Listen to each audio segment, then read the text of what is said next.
Começando aqui a análise do soneto Sinfonias do Ocaso do Cruz e Souza, só que antes de pensar nesse soneto tem que lembrar que o Cruz e Souza ele fez parte de um movimento que foi um movimento marginal no Brasil, um movimento periférico.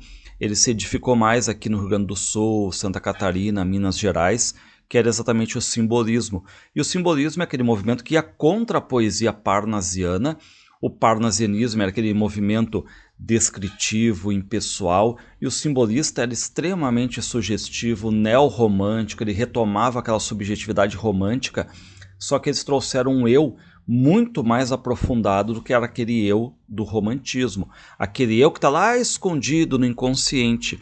Então, os simbolistas, antes de mais nada, eles são difíceis semanticamente, porque as palavras ali elas acabam se transformando em metáforas, em símbolos, eles prezando muito pela musicalidade, e essa musicalidade, essa sonoridade, ela vinha exatamente das palavras selecionadas, tá? Isso que é importante lembrar. Bom, eu vou ler aqui o poema e depois eu vou analisar, tá? Sinfonias do Ocaso. Musselinosas como brumas diurnas, descem do ocaso as sombras harmoniosas, sombras veladas e musselinosas para as profundas solidões noturnas.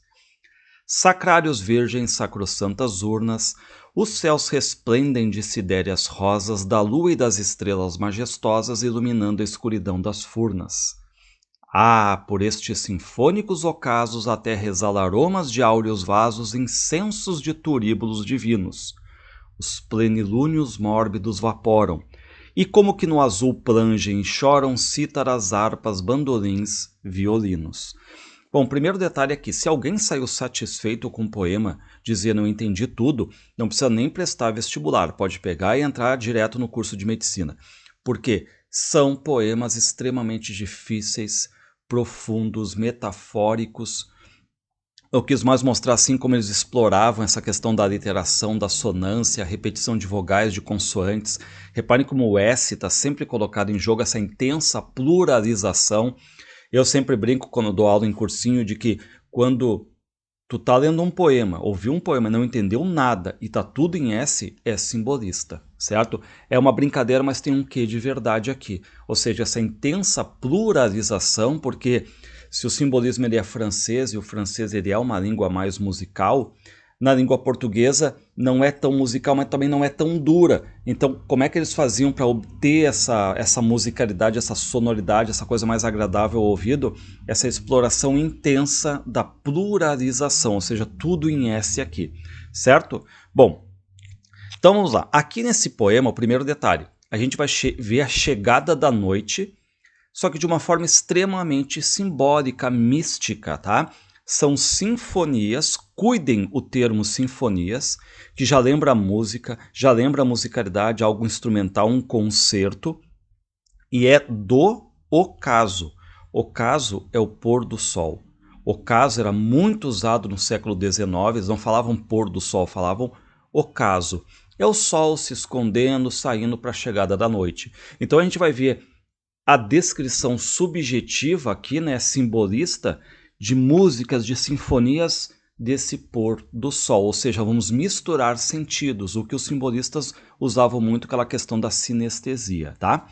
Bom, musselinosas, já começa aqui com uma palavra, um adjetivo que não faz parte do nosso âmbito, né, mas que significa leve, é a musselina, né, é a questão toda da questão ser leve, transparente. Então, são leves, transparentes como brumas, nevoeiros, né? Ou seja, neblina diurnas da manhã.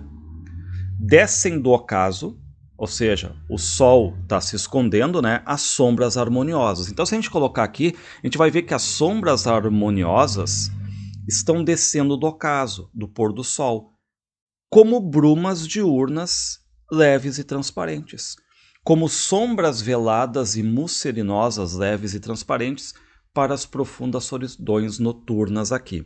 Então, o que a gente pode detalhar aqui, né? As sombras harmoniosas estão descendo do ocaso, do momento em que o sol está se escondendo ali, para as profundas solidões noturnas. E como é que são essas sombras?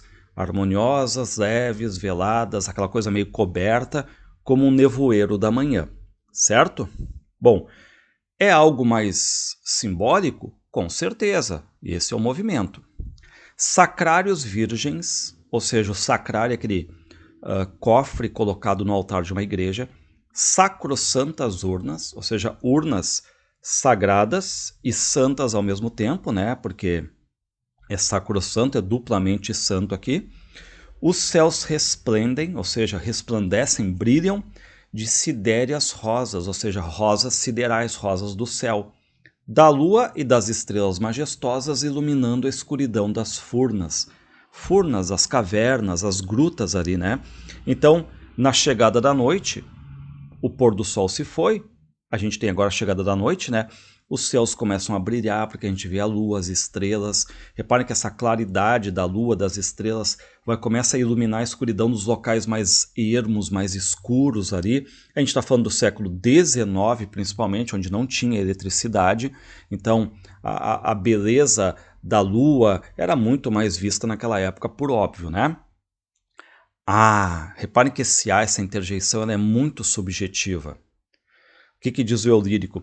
Por estes sinfônicos ocasos, e aqui já remete ao título, reparem, né? Porque esse pôr do sol, esse ocaso, ele é sinfônico, é como se fosse um concerto, toda a natureza ali se mostrando, como se tivesse um maestro mostrando, né, esse pôr do sol e a chegada da noite.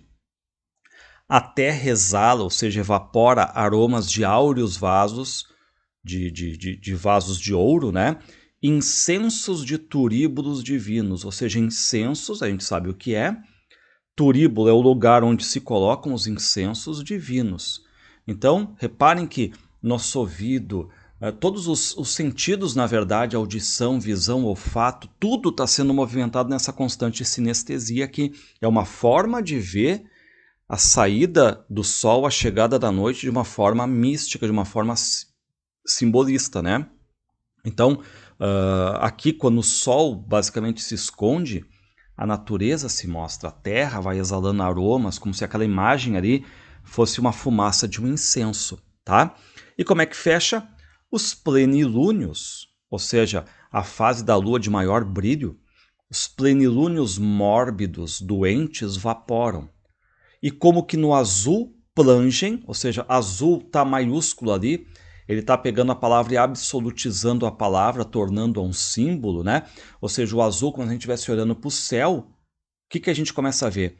E como que no azul plangem, lastimam e choram instrumentos musicais, como se fosse um concerto, as sinfonias do pôr do sol, ó, cítaras, harpas, bandolins e violinos. E ele resume, de certo modo, né, o pôr do sol agora nesse terceto aí, tá? Então reparem que no final a claridade da lua doente ali está evaporando, né? Enfim, e no céu é como se a gente estivesse olhando assim um concerto, uma sinfonia, e esses instrumentos todos citados aqui, cítaras, harpas, bandolins, violinos, estão ali chorando, se lastimando com a chegada da noite. Bom, aqui eu passei no próximo slide, reparem que vocês têm aqui, tudo em vermelho é a questão toda envolvendo então a intensa pluralização. Essa intensa pluralização tinha um objetivo, que é pegar a musicalidade. Não é eu declamar sem respeitar o S, eu tenho que respeitar esse S para gerar a musicalidade aqui, tá? Reparem que outra característica fundamental no Cruz e Souza é a intensa adjetivação. Algo que, se a gente for pensar assim, é bem neorromântico. O romantismo usava demais essa questão envolvendo o uso dos adjetivos. Este A de interjeição, que acaba trazendo o que a gente chama, né, de algo bem subjetivo, bem sugestivo também. E o A de azul ali, que está maiúsculo, os simbolistas pegavam algumas palavras e absolutizavam a palavra, tornando-a um símbolo. Por isso o nome do movimento, certo? Então, é uma visão diferente de olhar a queda do sol e a chegada da noite, observando natureza, algo que hoje nós, em 2021, por exemplo, costumamos não fazer. Mas naquela época, quando não se tinha eletricidade, tentar tirar da natureza sempre essas visões aqui, como faziam os simbolistas.